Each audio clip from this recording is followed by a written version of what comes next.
Graça e paz, meu caro, que Deus te abençoe.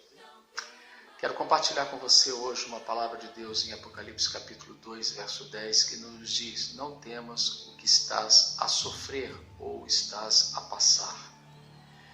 Vivemos uma época de tanta apreensão, ansiedade e preocupação, que não são poucas as vezes que estamos sofrendo antecipadamente.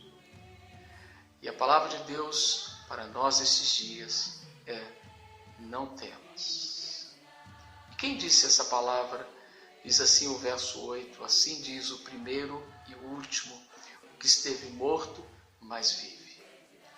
Quem disse essa palavra, não temas, nada mais nada menos foi aquele que esteve morto, ressuscitou, foi assunto aos céus, assentou-se à direita de Deus Pai, Jesus Cristo nosso Senhor, aquele que venceu a morte e venceu sobre todas as coisas. E por que nós não precisamos temer? A primeira razão é que a Escritura nos diz que Deus nos conhece. O verso 9 nos afirma assim: eu conheço as tuas obras e as tuas tribulações. Deus conhece nossa estrutura, nossa condição, nossas fragilidades. Deus conhece tudo que está ao nosso redor.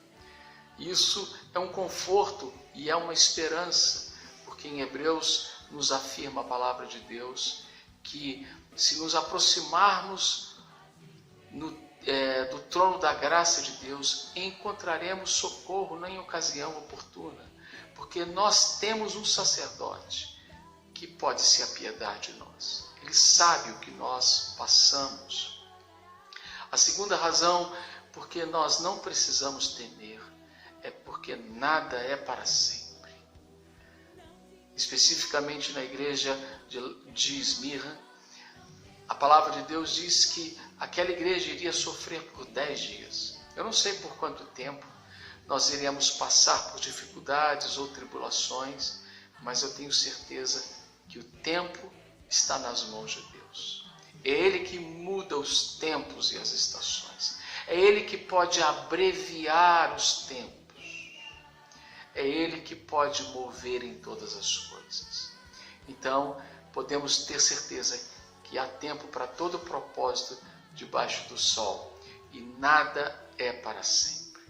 A terceira razão porque nós não precisamos temer, diz a Escritura de uma forma muito clara, é que para todas as coisas há um propósito. E nós podemos então perceber, como diz o apóstolo Paulo em Romanos capítulo 8, que Deus faz com que todas as coisas cooperem para o bem daqueles que o amam, daqueles que são chamados segundo o seu propósito. Todas as coisas, em todas as coisas Deus está trabalhando para o nosso bem e para que o propósito dele se cumpra em nossas vidas.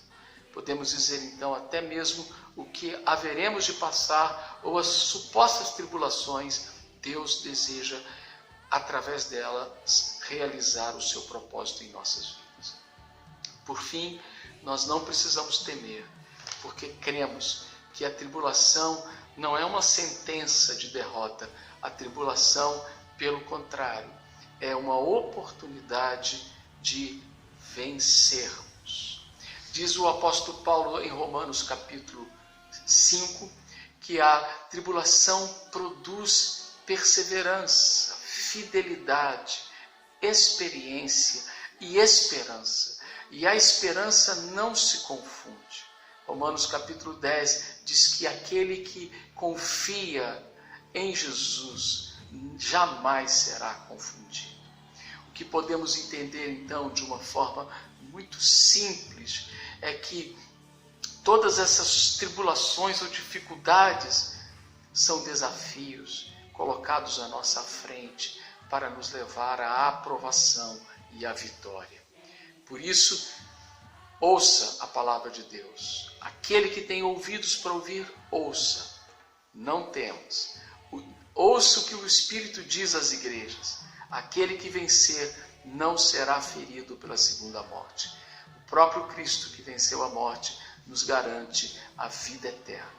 A morte, a segunda morte, não terá domínio sobre as nossas vidas. Portanto, seja fiel até o fim, de forma que você possa então herdar a coroa da vida. Deus te abençoe. Não temas, diz o Senhor a você nesses dias.